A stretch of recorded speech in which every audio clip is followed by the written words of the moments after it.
Hello dear student, welcome to physics Nama. आज के इस वीडियो में हम लोग क्लास 11 फिजिक्स का चैप्टर लॉज ऑफ मोशन का एक्सरसाइज 5.25 को सॉल्व करेंगे। तो आइए हम लोग इसको सॉल्व करते हैं। Figure 5.18 shows a man standing stationary with respect to a horizontal conveyor belt that is accelerating with 1 meter per second square. What is the net force on the man? इसमें बोल रहा है कि एक कन्वेयर बेल्ट है या move करता है। ये जो व्हील है इसके साथ अटैच रहता है और यह जब व्हील रोटेट करेगा तो एक कन्वेयर बेल्ट मूव करेगा। जैसे माइंस में इसका बहुत यूज होता है या फैक्ट्री में यूज होता है। तो इस कन्वेयर बेल्ट पर एक आदमी खड़ा है और हम कन्वेयर बेल्ट के रेस्पेक्ट में देखेंगे तो यह आदमी स्टेशनरी पोजीशन में रहेगा, यानी कन्वेयर बेल्ट का जो एक्सेलरेशन है 1 मीटर पर सेकेंड स्क्वायर है। यानी कन्वेयर बेल्ट है, ये जो डायरेक्शन दिया गया है लेफ्ट टू राइट डायरेक्शन में conveyor belt 1 metre per second square acceleration के साथ मूव कर रहा है। और हम कन्वेयर बेल्ट पर खड़ा होकर देखेंगे तो यह जो मैन है वह स्टेशनरी पोजीशन में रहेगा। हमसे बोला गया है कि कन्वेयर बेल्ट के रिस्पेक्ट में यह मैन स्टेशनरी पोजीशन में है, यानी कन्वेयर बेल्ट पर हम खड़ा होकर देखते हैं तो यह मैन स्टेशनरी पोजीशन में हमें दिखाई देगा। तो हमें मैन पर कितना फोर्स लग रहा है वह हमें मालूम करना है।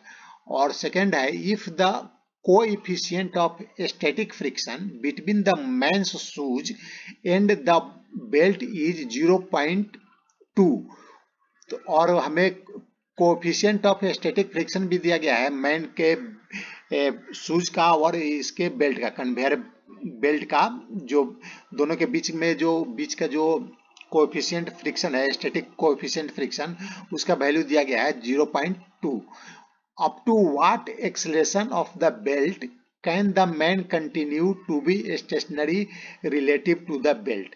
तो हमसे पूछा गया है कि अगर यह जो acceleration 1 metre per second square है उसको हम लोग कितना अधिक मैक्सिमम कर सकते हैं कि यह जो मैन है वह स्टेशनरी पोजीशन पर ही रहे, यानी मैन स्लिप नहीं करे। तो आइए सबसे पहले हम इस क्वेश्चन का एक्सरसाइज का फर्स्ट पार्ट को सॉल्व करते हैं। देखिए, मैन कन्वेयर बेल्ट जब मूव करता है 1 मीटर पर सेकेंड स्क्वायर के साथ, तो यह मैन भी उसके साथ यह मूव करेगा, उसका भी एक्सेलरेशन सेम रहेगा। एक्सेलरेशन इसका 1 मीटर पर सेकेंड स्क्वायर है तो इसका भी एक्सेलरेशन सेम रहेगा। Man is rest with respect to the conveyor belt which is accelerated with respect to the ground. जो कन्वेयर बेल्ट है वह ग्राउंड के रिस्पेक्ट में 1 मीटर पर सेकेंड स्क्वायर के साथ एक्सेलरेशन है उसका और वह मूव कर रहा है with respect to ground. Ground से हम देखेंगे तो कन्वेयर बेल्ट का जो एक्सेलरेशन है 1 मीटर पर सेकेंड स्क्वायर है। Hence the acceleration of the man with respect to the ground is also 1 meter per second square rightward direction में। Rightward direction में कन्वेयर बेल्ट जा रहा है तो मैन का भी जो एक्सेलरेशन है हम ग्राउंड से देखेंगे तो इसका भी एक्सेलरेशन सेम रहेगा। क्यों सेम रहेगा? क्योंकि यह जो कन्वेयर बेल्ट है उसके रिस्पेक्ट में यह रेस्ट पर है। तो हम ग्राउंड से देखेंगे तो दोनों का एक्सेलरेशन हमें सेम मालूम चलेगा। As the man accelerates towards right, the resultant force on it must be towards right. और जो मैन अगर राइट में जा रहा है, एक्सेलरेट कर रहा है, तो यानी फोर्स भी उसी डायरेक्शन में होगा, राइट डायरेक्शन में होगा, क्योंकि जिस डायरेक्शन में फोर्स रहता है उसी डायरेक्शन में एक्सेलरेशन भी लगता है। As friction is the only horizontal force on the man, it must be towards right. और मैन पर हॉरिजॉन्टल डायरेक्शन में कौन सा फोर्स लग रहा है? सिर्फ फ्रिक्शन फोर्स लग रहा है। ये कन्वेयर बेल्ट और मैन के शूज के बीच का जो फ्रिक्शन फोर्स है वही राइटवर्ड डायरेक्शन में लग रहा है मैन पर। जो एक्सेलरेशन है कन्वेयर बेल्ट में है और कन्वेयर बेल्ट के कारण एक्सेलरेशन मैन में भी है क्योंकि वह रेस्ट पर है और इस पर और दूसरा कोई हॉरिजॉन्टल फोर्स नहीं लग रहा है। हॉरिजॉन्टल फोर्स सिर्फ फ्रिक्शन फोर्स लग रहा है जो राइटवर्ड डायरेक्शन में है। इस डायरेक्शन में इस पर फ्रिक्शन फोर्स लग रहा है तो हम इसका नेट फोर्स निकाल लेंगे, यानी फ्रिक्शन फोर्स ही होगा जो वह नेट फोर्स के इक्वल होगा।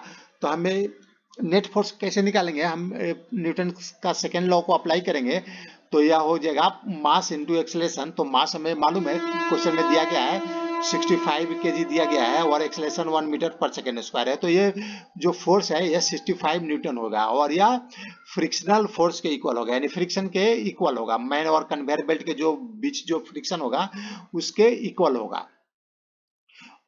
तो मैक्सिमम स्टैटिक फ्रिक्शन फोर्स कितना हो जाएगा, हम अब सेकंड क्वेश्चन का सेकंड पार्ट हम निकालते हैं।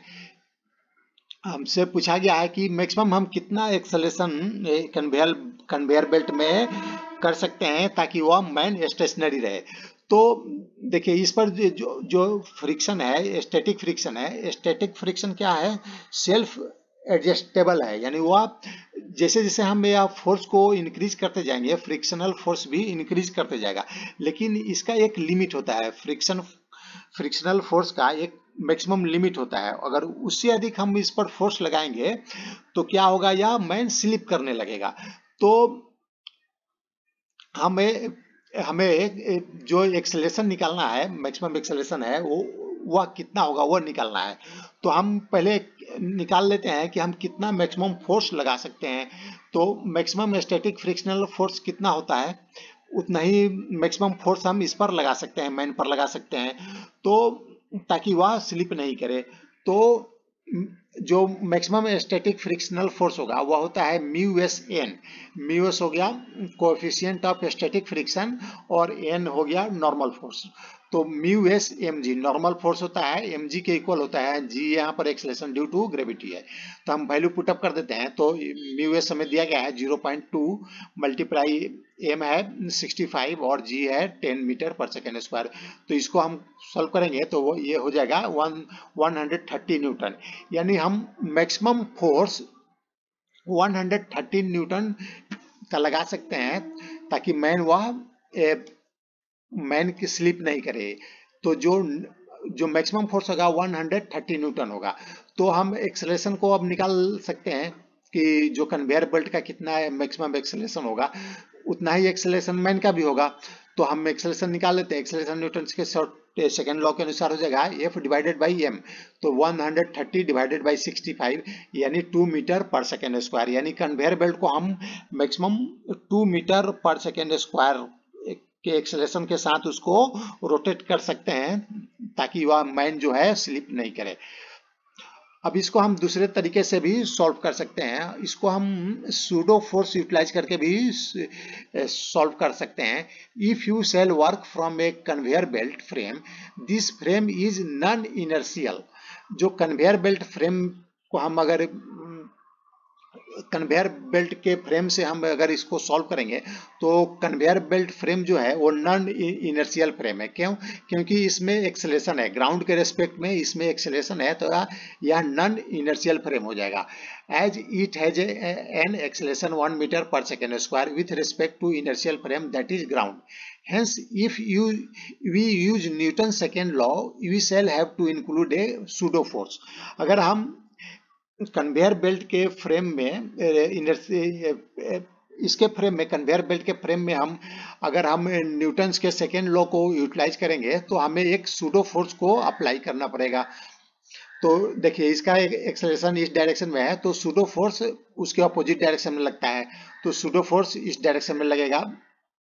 इसको मान लेते हैं एम, ये हो जाएगा एम ए नॉट, और जो फ्रिक्शनल फोर्स है वह राइट डायरेक्शन में लग रहा है। तो अगर हम कन्वेयर बेल्ट के रेफरेंस से देखेंगे तो मैन रेस्ट पर है, यानी जो यह सूडो फोर्स है वह इक्वल होगा फ्रिक्शनल फोर्स के, यानी नेट फोर्स 0 होना चाहिए, तभी यह पर्सन या मैन रेस्ट पर रहेगा। तो हम नेट फोर्स निकाल लेते हैं। तो pseudo force m a naught, तो 65 मल्टीप्लाई 1 यानी 65 न्यूटन का फोर्स मैन पर लग रहा है। उसी तरह हम मैक्सिमम फ्रिक्शनल फोर्स को निकाल लेंगे तो म्यू एस एन हो जाएगा, म्यू एस एन इक्वल हो जाएगा म्यू एस एम जी, यानी 0.2 मल्टीप्लाई 60 मल्टीप्लाई 10 यानी 130 न्यूटन। हम यानी मैन पर हम मैक्सिमम 130 न्यूटन का सूडो फोर्स लगा सकते हैं ताकि यह स्लिप नहीं करे। तो मैक्सिमम फ्रिक्शनल फोर्स इतना हो जाएगा, तो इतना ही हमें सूडो फोर्स भी लगाना पड़ेगा। तो हम मैक्सिमम सूडो फोर्स क्या हो जाएगा, या 130 न्यूटन हो जाएगा। तो हम इसको एक्सेलरेशन को अब निकाल लेते हैं। तो ये मैक्सिमम हो जाएगा 130 डिवाइडेड बाई 65 यानी 2 मीटर पर सेकेंड स्क्वायर। तो हम दो तरह से इसको सॉल्व कर सकते हैं। एक ग्राउंड को हम इनर्शियल फ्रेम कंसीडर करके, और दूसरे जो कन्वेयर बेल्ट है उसको हम फ्रेम ऑफ रेफरेंस कंसीडर करके इसको सॉल्व कर सकते हैं, और दोनों का आंसर हमारा सेम आ रहा है। तो यह वीडियो आज का समाप्त हुआ। Thanks for watching. अगर आपको यह पसंद आए तो इसे लाइक करें, शेयर करें